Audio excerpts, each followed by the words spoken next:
Hello student, आज हम chapter number 14 का फैक्टराइजेशन चैप्टर का एक्सरसाइज 14.1 करेंगे।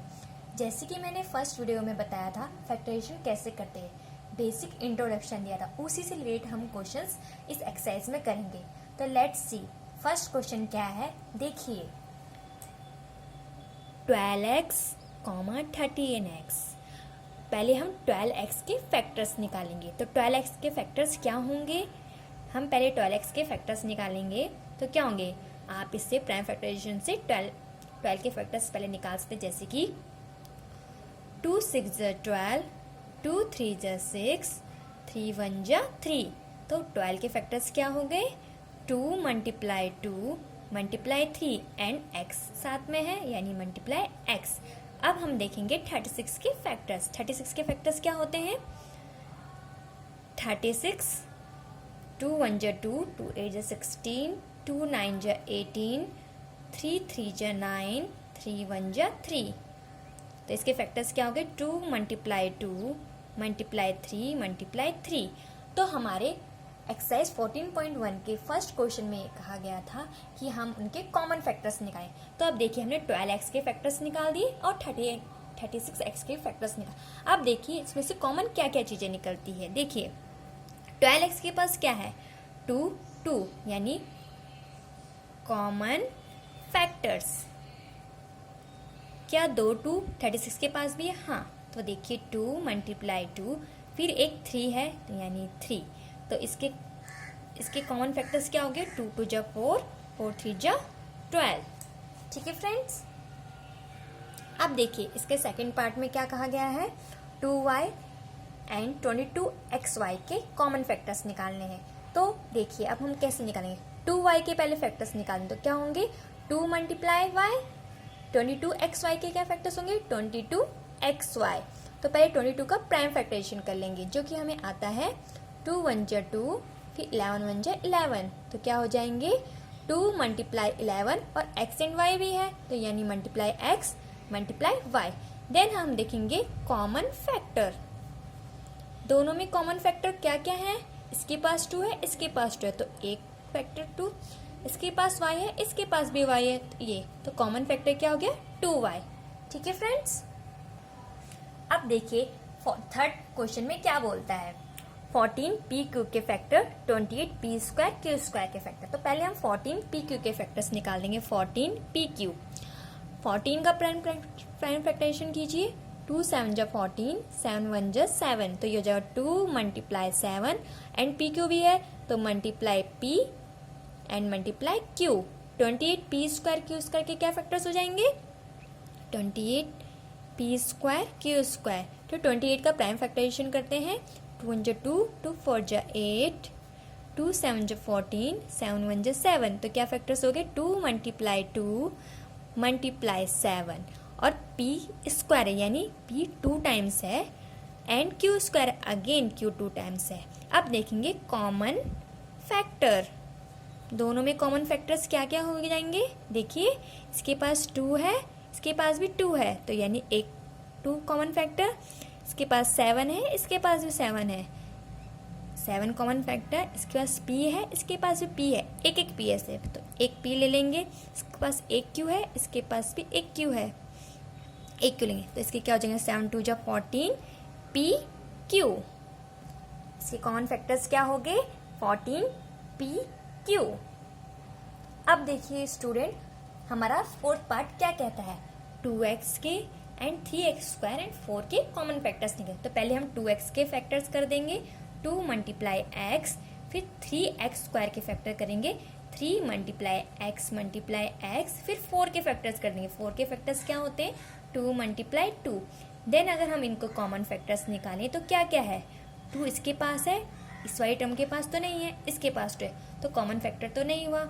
इसके पास x है, इसके पास भी x है, बट इसके पास तो x नहीं है, तो कोई कॉमन फैक्टर नहीं।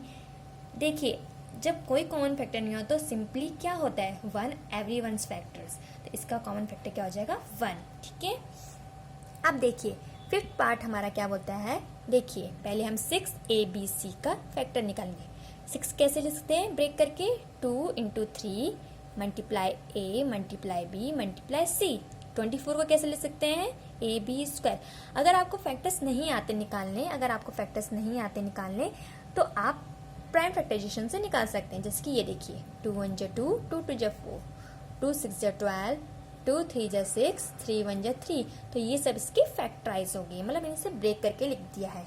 लिखिए 2 1 जा 2 multiply 2 multiply 3 multiply A multiply B multiply B. B square इसलिए बी को हमने 2 टाइम्स मल्टीप्लाई किया। अब हम ले लेंगे 12 ए स्क्वायर बी के फैक्टर्स। तो 12 के फैक्टर्स आपको पता होंगे, 2 इंटू 3, 2 3 जा 6 और 6 2 जा 12। A square means A multiply A and multiply B. ठीक है, अब हम इन सारी टर्म में से कॉमन फैक्टर्स निकालें। क्या क्या कॉमन फैक्टर्स है, इसके पास 2 है, इसके पास 2 है, इसके पास भी 2, तो यानी 2 एक कॉमन फैक्टर हो गया।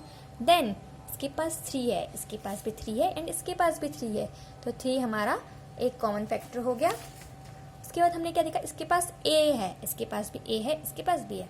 Then a b b b then b c सिर्फ इसके पास है, बाकी 2 टर्म्स के पास हमारा c नहीं है। तो इसके कॉमन फैक्टर्स क्या हो जाएंगे, 3 2 जा 6 a b। अब देखिए फ्रेंड, हमारा 6 पार्ट क्या कहता है। 6 पार्ट में हमें कॉमन फैक्टर्स निकालने हैं। हम ये 14.1 की एक्सरसाइज फर्स्ट के क्वेश्चंस कर रहे हैं, क्वेश्चन नंबर फर्स्ट। ठीक है, तो देखिए इसका 6 पार्ट क्या बोलता है। पहले हम 16x³ के फैक्टर निकालेंगे। तो 16x³ के फैक्टर्स क्या हो सकते हैं, आप पहले 16 के फैक्टर निकालिए। यहाँ पर 2 8 जा 16, 2 4 जा 8, 2 2 जा 4, 2 1 जा 2।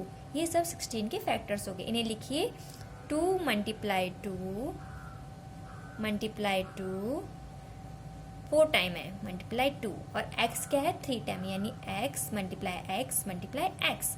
अब माइनस 4x स्क्वायर, अभी देखिए इसे ध्यान से देखिएगा, 4x स्क्वायर। अब हमें पता है 4 के फैक्टर्स क्या होते हैं, 2 मल्टीप्लाई 2, 2 2 जा 4 एंड x मल्टीप्लाई x। अब देखिए माइनस 4x स्क्वायर था, तो अब इसमें जाने के बाद इसमें माइनस भी, तो किसी भी एक टर्म को आप माइनस ले सकते हैं। या तो आप माइनस का ये ले लीजिए -2, या माइनस का x ले लीजिए। ठीक है, क्योंकि हम प्लस माइनस माइनस होता है, ये माइनस ऑलरेडी बन जाएगा, 2 जा 4 4x स्क्वायर। नाउ अब हम 32 के फैक्टर्स निकालेंगे। 32 के फैक्टर्स सेम, 32 के फैक्टर्स के लिए हम सेम फैक्टराइजेशन मेथड करेंगे।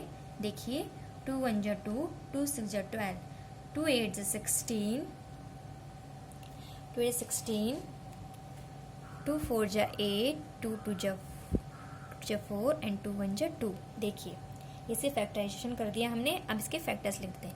कितनी टाइम्स 2 है, 1 2 3 4 5 टाइम्स। देखिए 1 2 3 4 5 टाइम्स। अब हम इन साइड टर्म्स में से first term, second term, third term, इनमें से हम कॉमन फैक्टर्स निकालेंगे। देखिए कॉमन फैक्टर्स क्या क्या होंगे, इसके पास 2 है, इसके पास भी 2 है, इसके पास भी 2 है।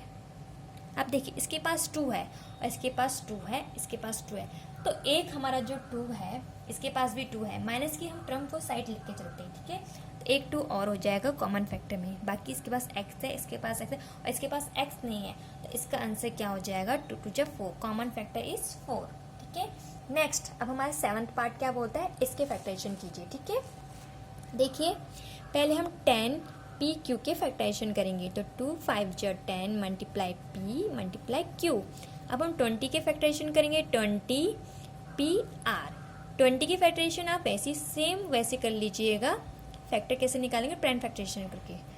2 1 जा 2, 2 5 जा 10, 5 1 जा 5। तो क्या फैक्टर हो गए इसके, 2 मल्टीप्लाई 2 मल्टीप्लाई 5 मल्टीप्लाई Q भी है ना साथ, Q मल्टीप्लाई R।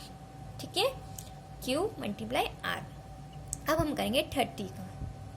अगर आपको फैक्टर्स नहीं निकालने आते तो हम प्राइम फैक्टराइजेशन से निकाल सकते हैं, उससे बहुत इजीली हमारे फैक्टर्स निकल जाते हैं। ठीक है, अब हम 30 का निकालेंगे। 30 का निकाल के दिखाते हैं आपको। 2 1 जा 2, 2 5 जा 10। ठीक है, सॉरी 3 5 जा 15, 5 1 जा 5। तो इसके फैक्टर्स क्या हो गए, 2 मल्टीप्लाई 3 मल्टीप्लाई 5 और RQ है इसके साथ, तो RQ भी मल्टीप्लाई करेंगे, मल्टीप्लाई RQ। देन अब इन तीनों टर्म में कॉमन फैक्टर्स क्या हो जाएंगे, कॉमन फैक्टर्स। देखिए 2 इसके पास है, इसके पास है, इसके पास भी है, तो यानी 2 एक फैक्टर हो जाएगा। 5 इसके पास है, इसके पास है, इसके पास है, तो 5 भी एक फैक्टर हो जाएगा। फिर देखा हमने 3 तो बाकी 2 टर्म्स के पास तो नहीं है, तो 3 नहीं है। उसके बाद हम देखते हैं P भी सिर्फ 2 टर्म्स के पास है, थर्ड टर्म के पास नहीं, तो P तो नहीं होगा। देन हम देखेंगे Q सिर्फ हमारी फर्स्ट टर्म और सेकेंड टर्म है, थर्ड टर्म में तो है नहीं, तो this is not a common factor. तो इस टर्म का कॉमन फैक्टर क्या हो जाएगा, 2 5 जा 10, 10 is the common factor of this term. ठीक है फ्रेंड्स, ये हमारे फैक्टराइजेशन चैप्टर की एक्सरसाइज 14.1 की क्वेश्चन नंबर फर्स्ट था। इसका एक पार्ट और बचा हुआ है, आप उसे घर पे ट्राई कीजिएगा। अगर आपसे नहीं हुआ तो आप कमेंट बॉक्स में अपने कमेंट से मुझे बताइएगा कि आपसे नहीं हुआ है, then I will discuss here. Okay friends, अगर आपको थैंक यू स्टूडेंट्स।